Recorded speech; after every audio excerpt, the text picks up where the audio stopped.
Good morning, ladies and gentlemen, and welcome to the Downturn on Employer Contribution and Smoothing Changes conference call. At this time, all participants are in a listen-only mode. Later, we will conduct a question-and-answer session. Please note that this conference is being recorded. I will now turn the call over to Ms. Pat Mock. Ms. Mock, you may begin. Thank you. Good morning. I want to welcome you to the second event of the California Retirement Dialogue. This is a series of web conferences and issue forums about retirement issues that's being hosted by CalPERS.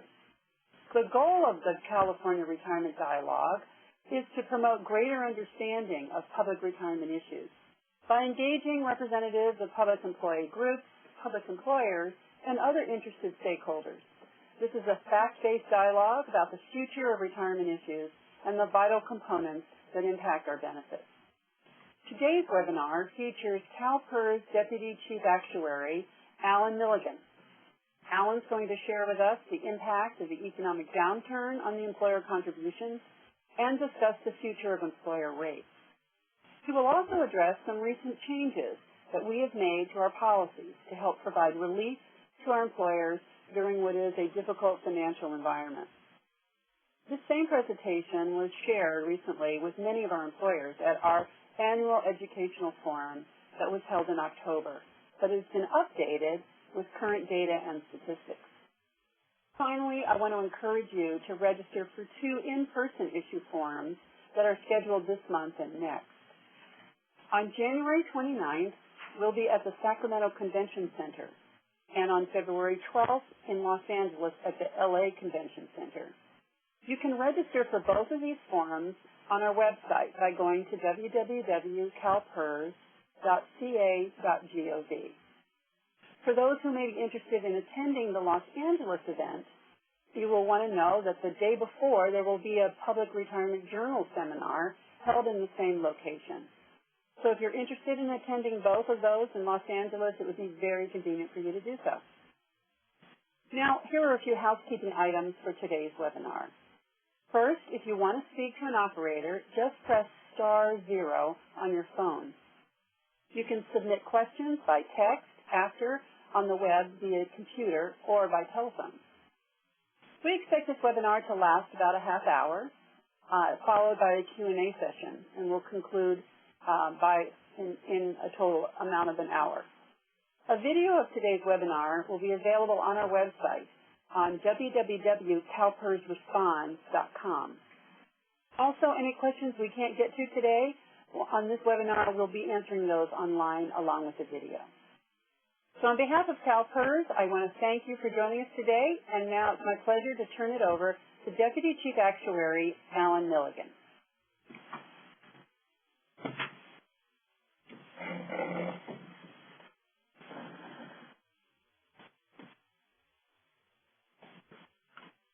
Thank you, Pat. These are the topics that I plan to address today. We all know that the current economic environment has put employers in very difficult financial positions.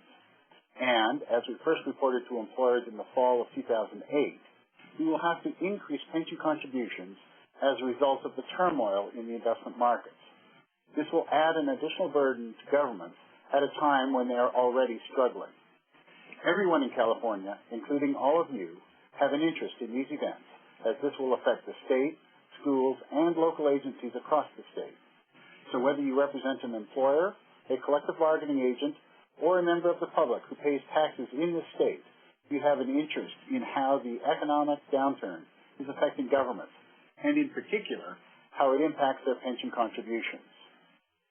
I will be talking about both the causes of pension increases and about the timing and magnitude of the needed contribution increases.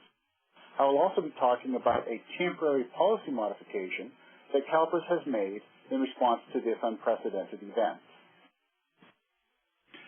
There are a number of factors that have combined at the present time with the result that the public sector is being battered by a perfect storm. Employer payrolls have increased, both because of an increase in the number of employees and increasing wages. Employer revenues have decreased. Healthcare costs are rising, and now pension contributions must increase as well. Pension contributions are already higher than they have been since the 1980s, and they will soon be increasing even higher.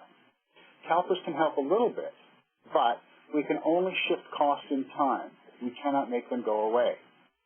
Real solutions to the current financial situation will need to be worked out between the parties at the bargaining table. Let's get into some of the details.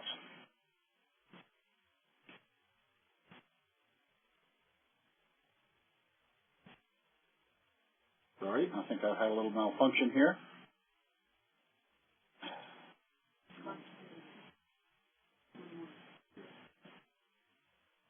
Let's get into some of the details. Unless we have, again, a very impressive rebound in the markets, contributions are going to have to increase. This is happening now primarily because of the asset declines that happened in fall 2008 and early 2009. The way that the funding of this system was designed back when CalPERS was first created is that there are three sources of funding: member contributions, which are fixed, investment earnings, which vary with the markets, and the balancing item is the contributions from plan sponsors, that is, from the employers. We are following the funding process the way that it was laid out when the plan was designed, but that does not mean that we need to increase employer contribution rates. I would like to address the cost of benefit improvements. These costs have been included in the rates that employers are already paying. A very small number of plans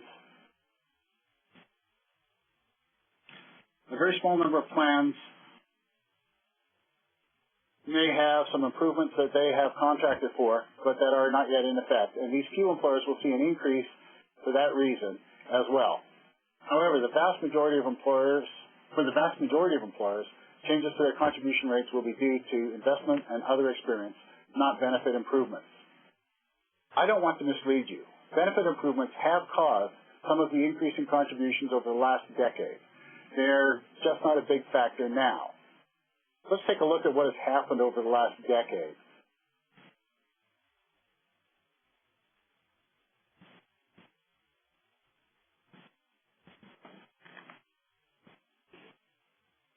Well-meaning reports indicate that the reason contributions have increased are because of benefit improvements.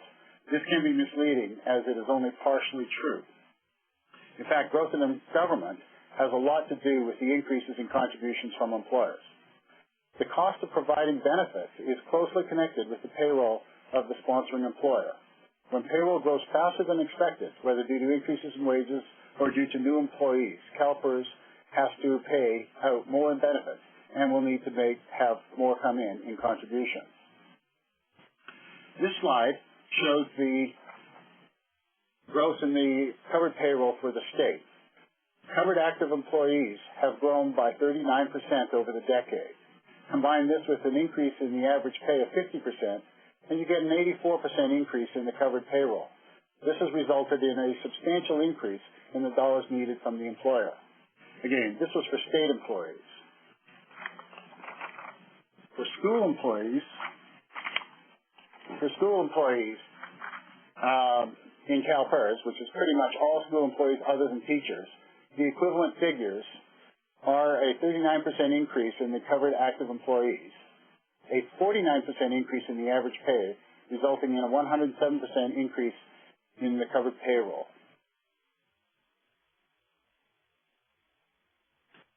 For local government, with respect to their miscellaneous members, that is, members who are not safety members, covered active employment has grown by 34%.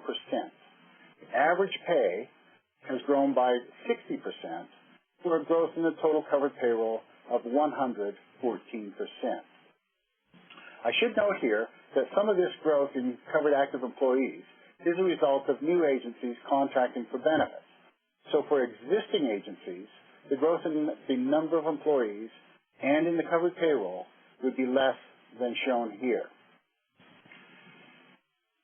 Finally, for local government with respect to their safety members, covered active employment has grown by 21%.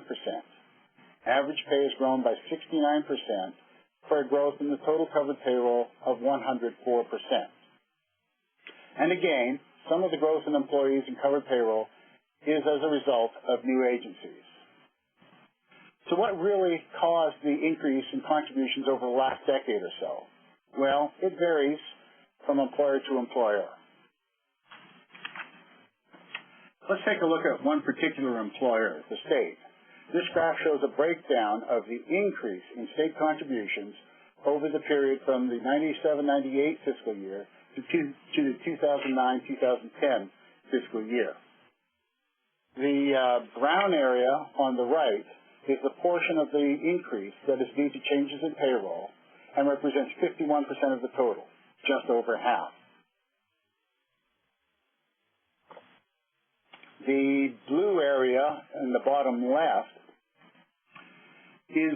represents the increase due to SB 400. That was a particular bill that was introduced in 1999, which came into effect in January 1st, 2000, and increased pension benefits for state members and made new formulas available for public agencies. That increase represents 27% of the total change in the contributions over that period, just over a quarter of the change. The light brown tan area is due to other benefit improvements. It represents 8% of the total change. Finally, the light blue area in the upper left is the effect of gains and losses, both because of investments and because of other factors, as well as changes in the methods and assumptions. This is just 14% of the total. What this shows is that benefit improvements, and SB 400 in particular, represent a significant portion of the increased contributions, but payroll growth is an even bigger slice of the pie. Now let's take a step back. I said earlier that what is causing contribution increases now is what is happening in the investment markets. Let's look at that. This chart shows you the actual rates of return achieved by CalPERS over the last 20 years. Well, most of this period has been fairly good.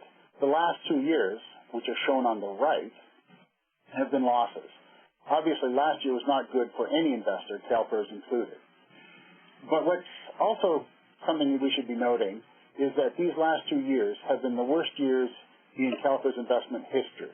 This is a very unusual event that we think needs to be addressed separately from what we would normally expect to happen.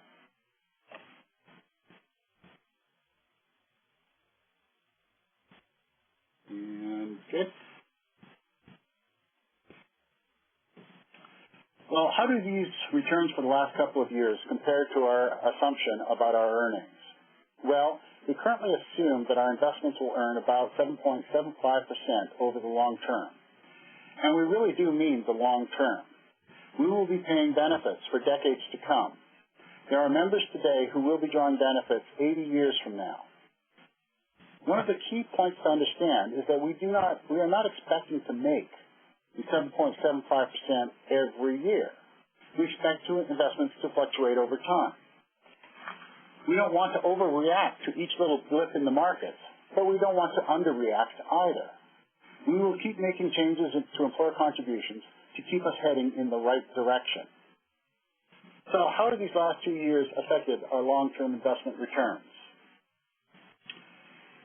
Here's what our returns have been for the various periods ending on June 30th, 2009. Our short-term and medium-term returns have been below our assumed returns. This is to be expected. We are in the midst of, or hopefully at the end of, the worst bear market since the Great Depression. It would be amazing if our short-term or medium-term returns were above our expectation, our assumed rate of return at this point in time. What is encouraging is that our long-term returns are close to what we are assuming. This is what we would hope to see given where we are in the market cycle and the severity of the current market cycle.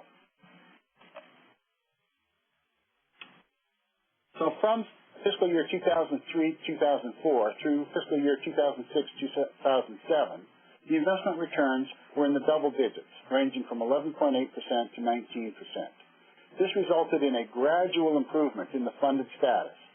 In fact, we ended this period close to 100% funded.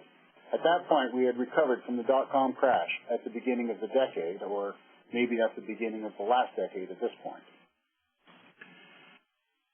We then had a negative 5.1% return in 2007-2008. This reduced our funded status to 87% on a market value basis. And then, of course, we had last year with a minus 24% return. This reduced our funded status to about 60%, or at least that's what we're expecting to see when we get our annual valuations completed. Here's a visual that shows the funded status of CalPERS over the period between 1992 and 2009. You can see the steady improvement in the funded status through the bull markets in the 1990s, a decline in the funded status from 2000 through 2003, primarily due to the dot-com bust, but also due to benefit improvements. Then there is the gradual improvement through 2007 that I mentioned in the previous slide. And finally, on the far right, you can see the impact on the last couple of years. And, of course, the final bar on the right is, in fact, just an estimate. We haven't completed those valuations yet. Well, what about the current year? Well, this is a bit more encouraging. We're currently running at around a 12% rate of return. That is as of December 31st. It is too early for us to count on this. What will matter for setting employer rates is the rate of return as of the end of the fiscal year, June 30th. But this is still encouraging. Let's hope that this holds up until the end of the fiscal year. But even if it does, it will still not be enough. We need much more to offset the market losses of the last year. This chart summarizes what we saw when we set the 2010-2011 rates for public agencies. Over 80% of employers had relatively minimal changes. Their contribution rates didn't change by less than 1%, either up or down. Another 6% actually had a reduction in their contribution rate of at least 1% of pay, and the remaining 14% of plans had an increase in their contribution rate of at least 1% of pay. All of this is based on the minus 5.1% return in 2007-2008. The reason that there was so little change in the rates, even with the negative return, is because of our smoothing methodology. We had built up a cushion as a result of the good investment experience in prior years, and that offset any increases due to the minus 5.1% return. There were still some increases due to salary and retirement experience and a small number of benefit improvements.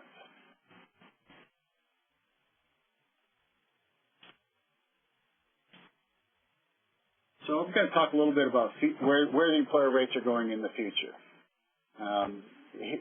We're showing the change to employer contribution rates that would have been necessary as a result of the minus 24% return for 2008-2009 if we had not changed our policy. So this is what would have happened if our board had not approved the temporary change to the smoothing methods. If we had not made any changes, we would have expected most employers to see increases in their required contributions of between 3 and 8% of pay in the first year. These are pretty big increases and leads to the question, are our smoothing methods working as well as they could? Well, let's take a look at how smoothing has been working. This graph shows the average employer contribution rate for public agency miscellaneous plans at CalPERS over the years from 1980 to now, and includes next year as well.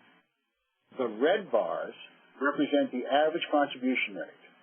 The blue line is the normal cost, that is, the cost that what we would be charging to employers if they were 100% funded at the time. Obviously, they're less than 100% funded in recent years, and that means that we are asking employers to contribute more, which is why the red bars are above the blue line in recent years. I'm going to concentrate on the red bars, the average employer contribution rate. This shows that the current contribution rates are similar to what they were in the 1980s, but it also shows how volatile the contributions were in the late 90s and early 2000s. You can see the dip in the rates, which resulted from the bull markets in the 1990s, and the sharp increases in employer contributions in the early 2000s. It was at this point, in the early 2000s, that we put in place the smoothing method that we have been using for the last few years. And as you can see, for the last 6 years, employer contributions have been quite stable. Here is the same graph for public agency safety plans. As before, you can see that the contribution rates recently are quite similar to what they were in the 1980s. They gradually reduced, especially as a result of the boom during the 1990s. You see the same dip as you saw in the previous one, it just doesn't go quite as low, and you see the same sharp increase in the early 2000s. And finally, you see the stable contribution rates in the last few years, just the same as you saw on the previous slide. So, as you can see, smoothing has worked well for the past 6 years. But we have a much more serious test coming up, dealing with the market losses over the 2008-2009 fiscal year. This is a challenge that our old smoothing method would not have been able to handle without inflicting a lot of pain on our participating employers. We looked at the situation and decided that we should make some changes. So last year, we went to our board and recommended a temporary modification to the smoothing policy. They agreed with us and approved the new temporary smoothing method.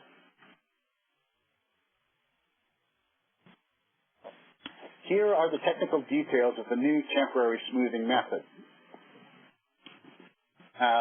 We have a corridor around the market value of 80 to 120% of the market value. We're going to increase that corridor in the first year, reduce the amount that we increased it by half in the second year, and go back to no increase, the regular corridor, in the third year. We're also going to isolate and amortize all gains and losses over the 3-year period, over a fixed and declining 30-year period. So for the June 30th, 2012 actuarial valuations, we will be back to our current smoothing methodology. That's why I've been describing it as a temporary smoothing method. Well, this graphic, I think, may help explain what the contribution increases are how the contribution increases are going to play out over time. I think a little bit better than words would.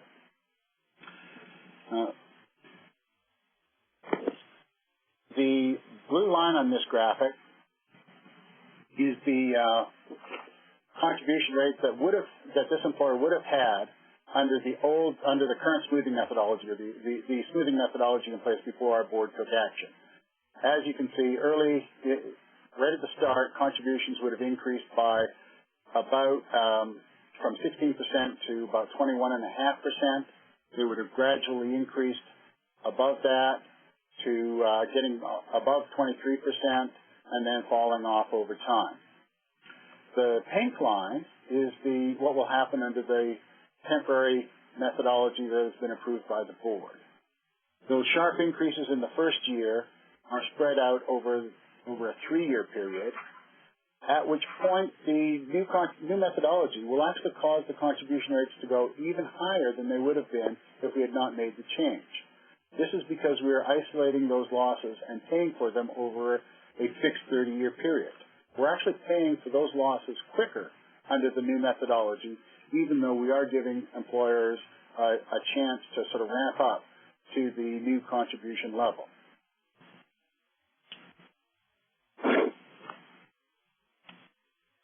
I do want to note with this that I guess you can see after about 30 years, the contribution rate under the new methodology drops down below what we had under the old methodology. This is because at that point we have paid off most of the losses, which was from 2008-2009, and whereas we would not have done under the old methodology. It should also point out that the graph on this scale has been designed. Has been designed to emphasize the difference between the two lines, between the two methodologies. And so if you are looking at this slide afterwards, please pay attention to the scale on the left. There is an important concept that will help employers, and everyone for that matter, to understand the contribution volatility in a pension plan. This is what we call the volatility index. The volatility index is just the ratio of the market value of assets to the covered payroll of the employer. It is important because the higher a plan's volatility index, the more volatile that the employer's contribution will be. A plan with a volatility index of 8 will generally see twice the level of contribution volatility that a plan with an index of 4 will see. There's a number of factors that impact the plan volatility index, and I've listed some of them here. Currently, most miscellaneous plans have a volatility index of about 4 to 6, and safety plans have a volatility index of about 8. These vary between plans, of course, and there are some outliers, so we encourage employers to be aware of the indices of their own plans. Having said that, the volatility index is quite helpful in understanding what is coming in the way of contribution increases.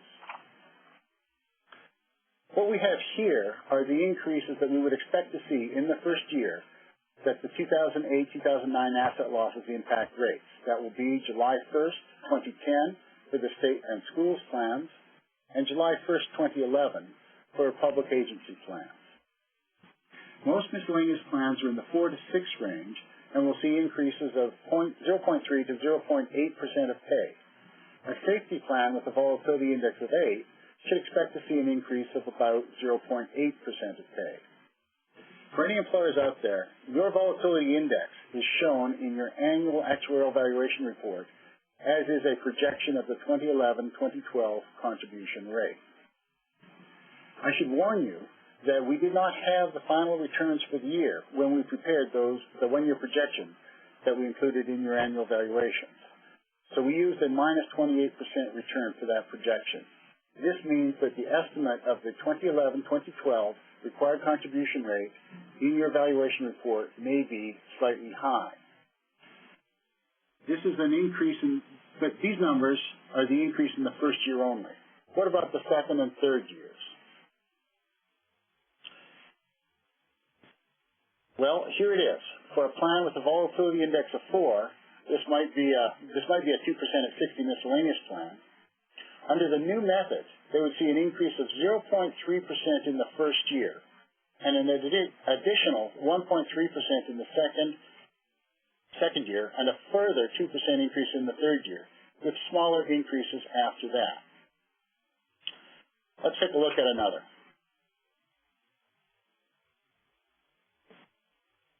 Well, here's a plan with a volatility index of 6. This might be a 2% at 55 miscellaneous plan. The results are similar, but with increases that are slightly greater than you saw in the previous slide. This table also shows another feature of the new method. The contributions under the new method actually exceed, in the later years, in the third and fourth year, the contributions actually exceed under the new method actually exceed those under the old method. Remember I said that the new method pays off the losses sooner. That cannot happen unless the contributions are greater under the new method at some point in time. You can see that happening here.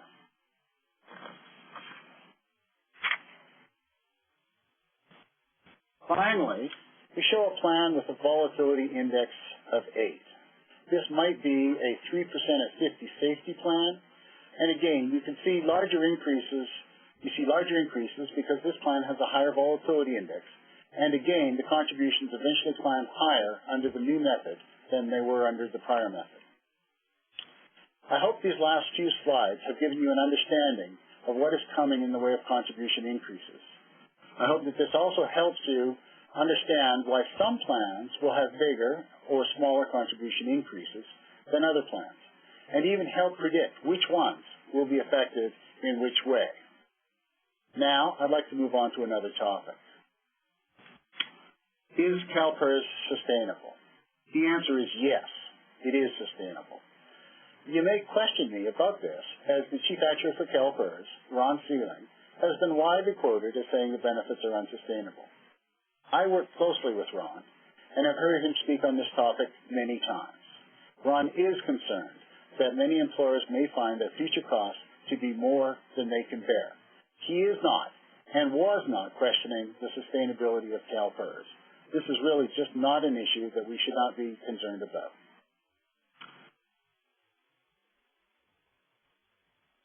In this presentation, I've talked about what the drivers of the higher costs have been over the last decade or so, and what is driving contribution increases currently, primarily the recession and the associated market losses.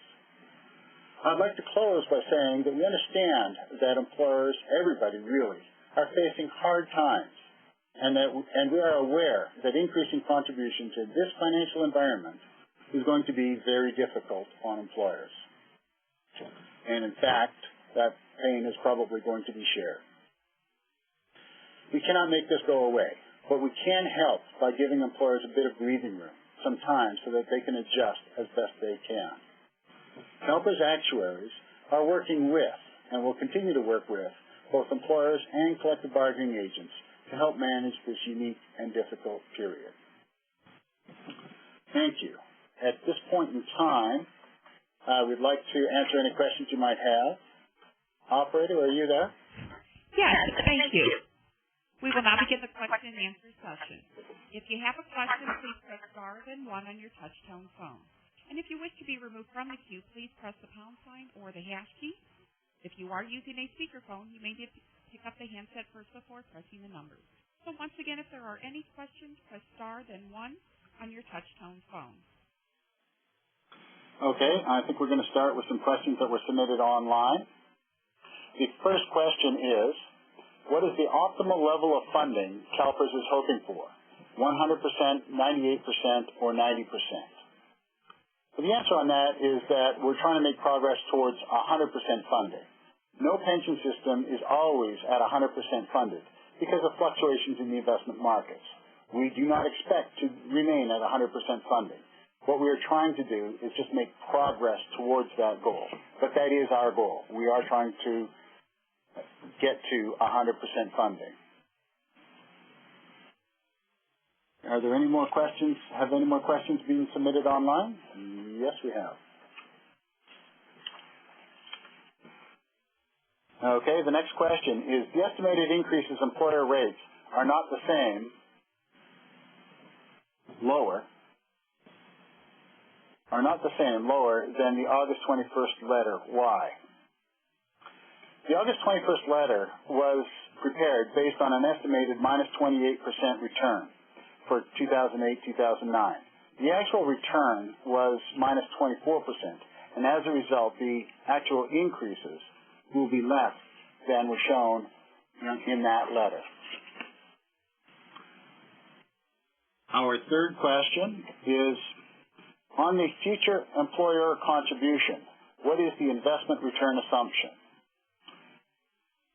The projected rates we presented today were developed assuming that CalPERS would earn 7.75% beginning on July 1st, 2009.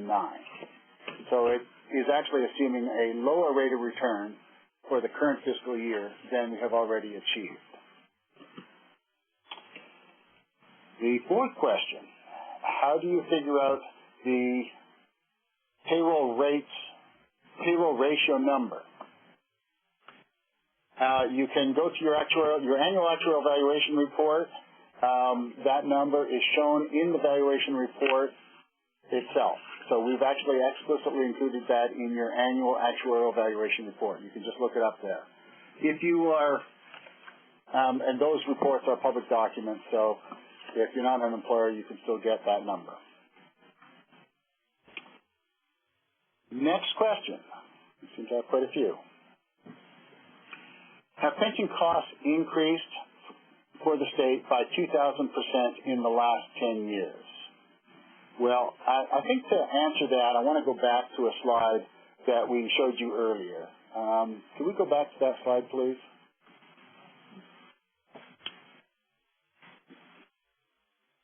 This is actually for local public agency miscellaneous plans, not the state. But the same sort of thing happened for both the state and local public agency miscellaneous plans.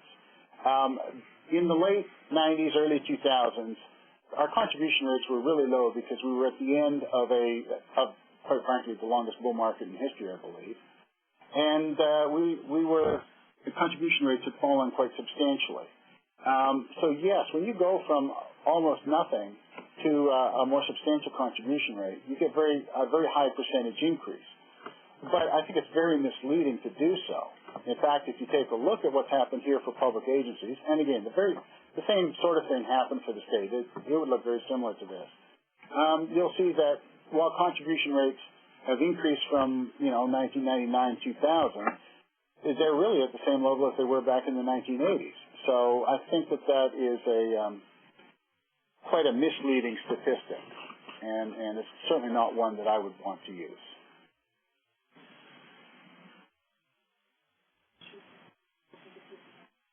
Okay, we're checking at the present time. We're checking to see if we have any more questions online.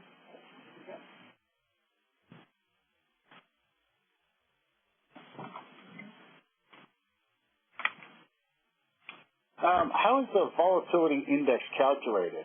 Is there a list of all agencies' volatility index? We do not have such a list. We report each of the volatility indices to the employers in their annual actuarial evaluation reports. It's calculated by dividing it's the ratio of the assets to the covered payroll of the employer. So volatility index of 4 means the market value of assets that we have here at CalPERS is 4 times the covered payroll of the group covered by that plan. So that's how we calculate it. Unfortunately, there is no list of all agencies' volatility indices. Not sure what we can do with that.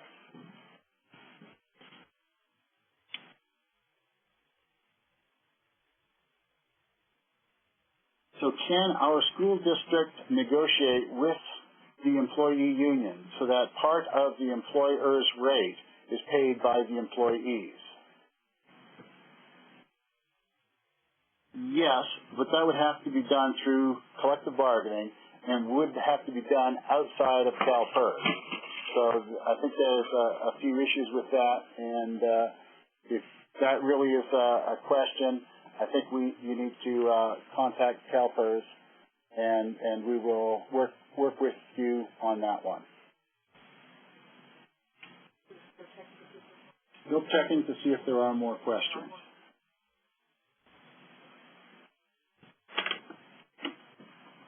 Okay. Thank you.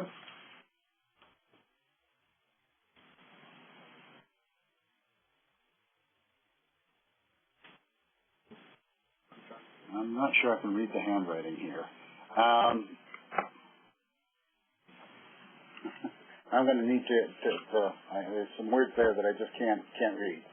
So I'm going to have to get that one redone.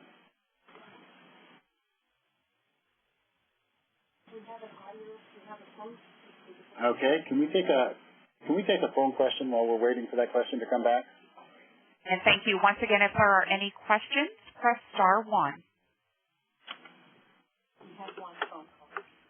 We do have a question from Thomas Williams. Please go ahead. Okay. Yeah, my question is that we're a public agency, and we do send in pre-funded amounts for our retirees. And my understanding is the reason that we started doing that would guarantee the funds to be there in retirement. Can you explain why that's not working?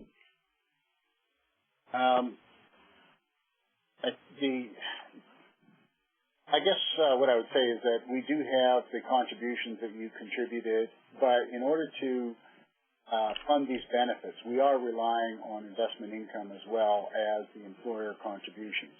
If we didn't invest in the markets, we would have to be asking for much, much higher contributions. So because we are investing in the markets, there is a certain amount of market risk and contributions, and the markets go up and down. So we either have to stay out of the markets, or we have to occasionally risk having some market losses in our portfolio. We think that we do very well, and we think that this is still the right way to go. So I think that's where we are, and that's where we intend to stay. Thank you. Do we have another question? Yes, we do. We have Vina Chowdhury. Please go ahead. And Vina, your line is open.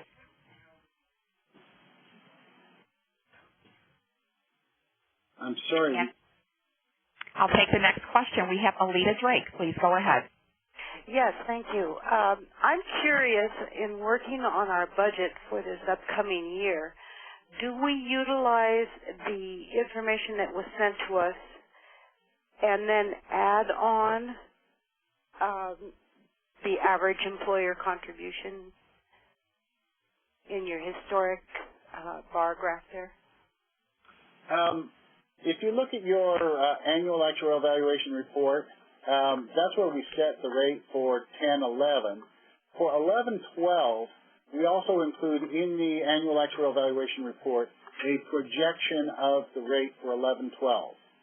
Now, that projection is based on the minus 28% return and may be slightly higher than because we actually had a return of minus 24%. But that's probably your best source of information. You don't need to add anything to that number. It's already built into that number. If you want to really take a look at what the difference between the minus 28 and the minus 24 would do, you'd need to contact your actuary. His phone number is on the cover letter to the actuarial valuation report. Thank you. You're welcome. And thank you. We have another question. We have Zane Johnson. Please go ahead. I was wondering what effect unpaid furloughs are having on your actuarial values. I mean, agencies continue to report salary without deduction for furlough to PERS, but yet we only pay PERS on net pay, which is net of unpaid furloughs. So is this creating an unfunded liability not addressed in your assumptions? To the extent that you are doing furloughs, that will cause a reduction in the contributions that are being remitted to CalPERS. Depending on how much of a furlough you do, it may or may not impact the benefits. And if you're not doing if you're doing a relatively small, a furlough that's not too large, it will cause, quite frankly, very little change in benefits, but a reduction in the employer contributions to CalPERS. And so, yes, that will emerge as an experienced loss over the next few years. I think that we need to keep in mind that there may be a few other sources of experience over the next few years that will probably have a much more significant impact on the funded status. In particular, I guess I'd question whether or not we're going to see large salary increases over the next few years. I think there might be a few gains coming in that area. So it's a mixed bag, but the direct answer to your question is that, yes, that will be causing an experience loss that we will be recognizing in future years.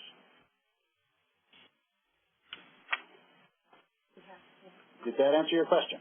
Yes, thank you. Thank you. We do have...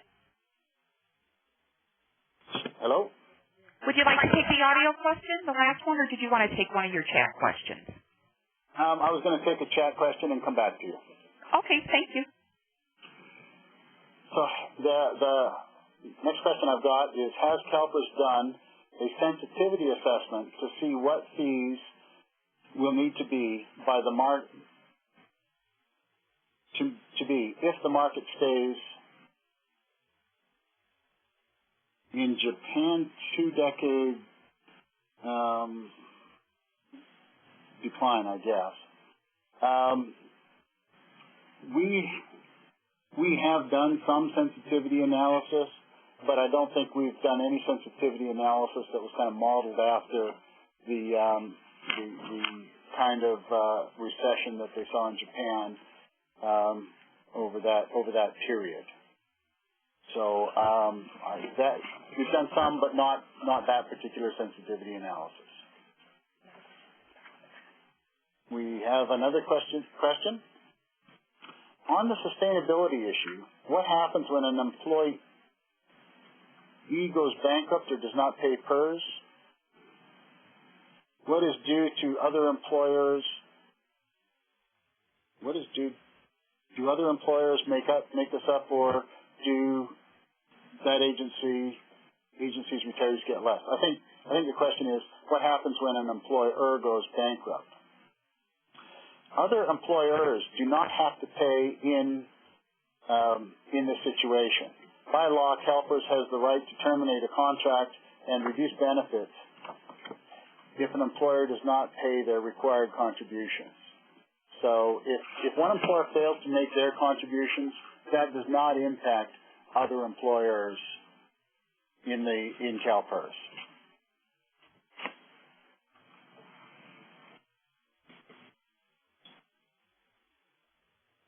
Where can I find my particular volatility index? I have my current report but do not see the volatility index. It's in the report on page 4, I think. So hopefully that will be the case. There may be a difference depending on whether you're a pooled or a non-pooled agency, but I don't know. That's the best I can tell you at the present time.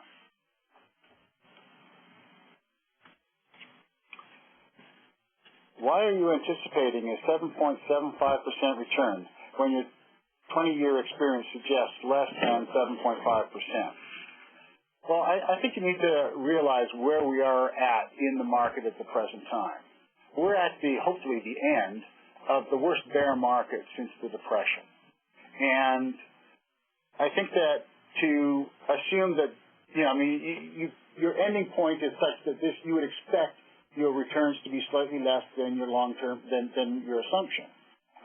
If we go back 1 year, so we look at the 20-year period ending not June 30th, 2009, but June 30th, 2008, what you'll see is that CalPERS rate of return is more like 9.4%.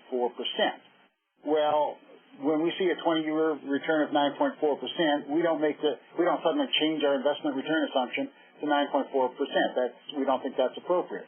And similarly, when we fall below the 7.75%, if we were near the top of a bull market, or there had been a good bull market and we were still below the long-term assumption, then maybe we would need to take a look at that.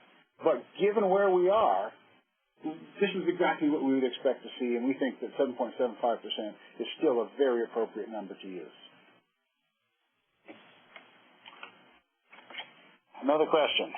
If employees pay 2% additional more, will this result in a 2% difference in your figures, or is the offset different? Basically, the offset will be 2%. It's not absolutely exact, but it's darn close. So, yeah, that 2% increase in employee contributions would result in a 2% reduction in the employer contribution.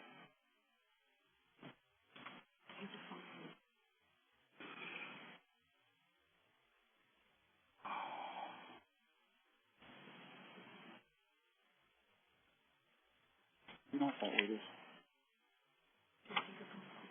Yeah. Can we take a phone call? Thank you. Our next question comes from Louise Hope. Please go ahead. Thank you. I'm reviewing one of our plans and looking at the volatility index, and I'm having to compare the valuation for 2007 and the latest valuation on 2008. And notice that if the market value on 2007 is higher and the annual payroll is actually smaller, the index itself actually is higher. Does that make sense? That means that if you have more assets and smaller payroll, you have more volatility. If you have more assets and a smaller payroll, yes, you will have more volatility. That's exactly correct. Because the investment gains and losses are applying to the assets. And so bigger, when you have more assets, you're going to have bigger gains or losses. When you now try to amortize those over that smaller payroll, you very definitely get a more volatility. So yes, that's exactly correct. But wouldn't that be misleading? Because when CalPERS first came out with their projection, I want to say sometime in the summer, I did the volatility calculation and was higher. Now the volatility index based on 2008 is actually smaller. But that is actually going in the opposite direction, because if you have less less asset value and you have a bigger payroll, I guess that means that you have a bigger payroll to make up for your market value, but doesn't make sense. So it should be the opposite, because by looking at 2008, and we have such a market loss. Does the 2008 valuation reflect the market loss? No, right? That's correct. It does not. It does not. So I see. Well, let me clarify that. Okay. It does not in the actuarial liabilities and most of the numbers that we present in the report. However, in the report we do give you that 1 year forward projection of the rate. Right. That the projection of the 2011-2012 rate. Right. That's the only place where the market loss, the 2008-2009 market loss, is reflected in your report. Right. That's why I was listening to the conference today. My concern is if we were to use the 2008 volatility index, it's actually understating what your volatility index should be because, like you just mentioned, the only place you show the market loss is on the projected rate for the following year. But if anyone is to use the volatility index from the 2008 valuation, they need to actually take it a little bit higher because I'm looking at our safety plan. I'm looking at the 2008, the volatility index is 8.3, but looking at 2007 is about 9.5. So even though using the 2008 number may not accurately reflect if you are doing a long-range planning what your rate will be for the next couple of years, you need to take a little bit more conservative approach and actually increase your index a little bit more. Well, I think that if you're doing some long-range planning and you're really trying to ask yourself what kind of volatility am I going to have, not in the next few years, right, but many years out, you, instead of using the volatility index, what you may want to do is divide your actuarial liabilities by your payroll. The reason for that is that, of course, we're trying to get you to 100% funded. We're trying to get your assets up to 100% of the actuarial liabilities. So yes, if you're trying to do some long-term planning and you're trying to figure out what level of volatility, contribution volatility you're going to have not in the immediate future, but in the more distant future, then that's actually a good way to go. So you are saying that is to use the liability divided by your actuarial liability divided by payroll. That's a much more stable number than the volatility index. The problem is it doesn't really reflect where you are right now, and it may, in this case, it would overstate the volatility you expect to see in the next few years.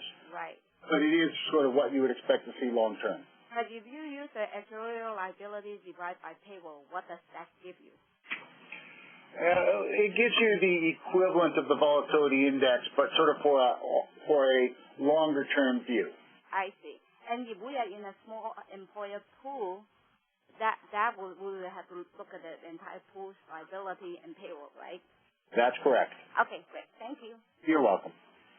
Okay, we're now going to go back to some questions that were submitted online.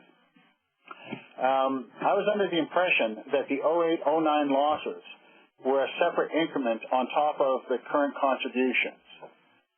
The 08-09 losses are not included in the contribution rates that we sent you with your annual valuations last November.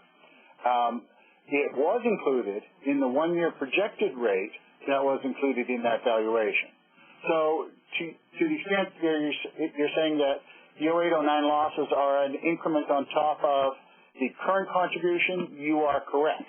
And we've shown that in your annual valuation when we did that 1 year projection of the rate. So I hope that answers that question. Another question that was submitted online. You explained how much of the total increase in contributions was due to benefit changes. Can you estimate how much of the rate increase was due to benefit improvements? I think for the state, that was shown in my presentation. We broke the impact of benefit improvements up into two pieces. One was the impact of SB 400, and the other was the impact of sort of all other benefit changes. Both of those are shown in that pie chart that I have in my presentation. I hope that takes care of that.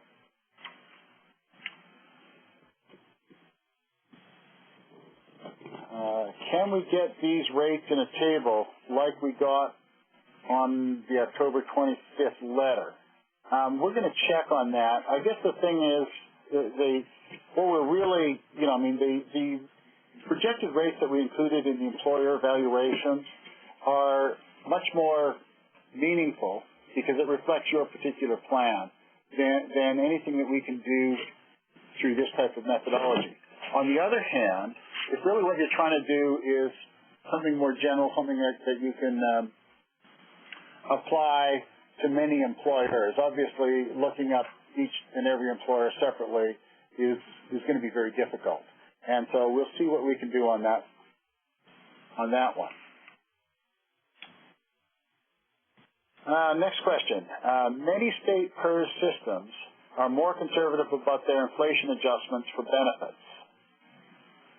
Might that be an appropriate fix for California? I think that the benefits that are provided for, we do provide, CalPERS has indexing of all of their benefits at the lesser of sort of a 2% increase or a cumulative cost of living increases.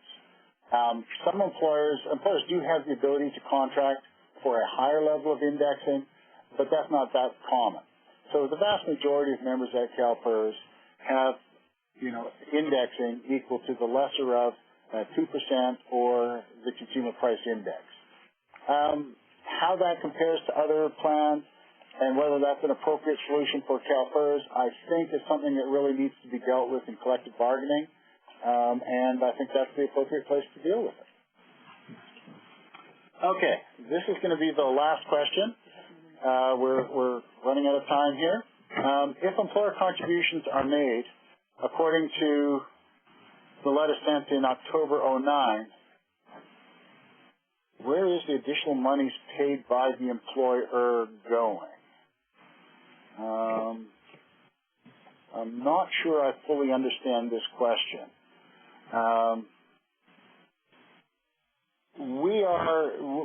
After the October 09 letter, of course, we sent out the annual actuarial evaluation reports, and that's what we need you to make contributions on. So the right thing to do is to make contributions based on the annual evaluation report that we sent you. It's not appropriate to make the contributions based on the August 9th letter. So that's what I would say is make the contributions in accordance with your annual actuarial evaluation report. That'll go into your plan, or if you're a pooled agency, into the pool which you are a part of, and be available to provide those benefits for the members of your plan or the pool. We have many more questions, and we'll not be able to reach them all, but we will answer your questions online. Final. Okay. With that, we are out of time. On behalf of CalPERS, I would like to thank you for participating in this webinar and look forward to meeting you at future California Retirement Dialogue events.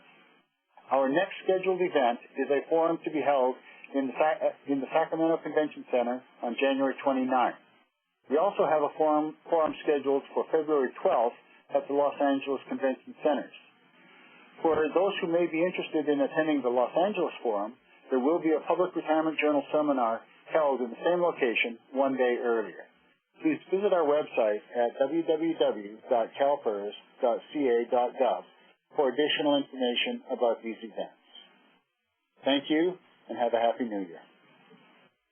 And thank you, ladies and gentlemen. This concludes today's conference. Thank you for participating. You may now disconnect.